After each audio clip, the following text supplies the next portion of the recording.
Hello, I'm meteorologist David Kohler, and this is your FoxKRBK.com weather update. Well, the weather pattern continues to be quiet across the middle section of the country.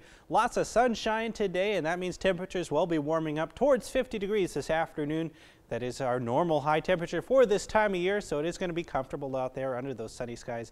Again, about 50 degrees this afternoon, cooling off once the sun goes down back into the 30s. I do think just about everybody in the 50s this afternoon. 51 degrees in Lebanon, 50 in Jeff City, 50 in Bolivar, 53 degrees in Branson. Overnight tonight, temperatures will be falling below freezing once again. Not quite as cold as last night, down into the middle and upper 20s tonight. 28 degrees in Lebanon, 27 in Bolivar, 26 here in Springfield, and 26 in Branson. We are watching a chance for rain as we head towards Friday night into Saturday. During the day Friday, sunshine, but the clouds will increase Friday evening.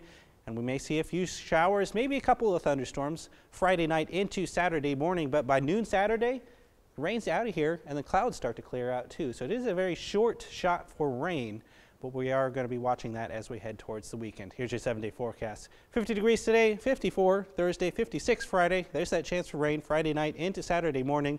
Doesn't really affect our temperatures too much. 54 on Saturday, 50s for Sunday and Monday. And then we're watching a cool down for the middle of next week. Maybe some rain or snow. We'll keep watching that. Right now it looks like any precipitation would be pretty light. Thanks for checking out FoxKRBK.com.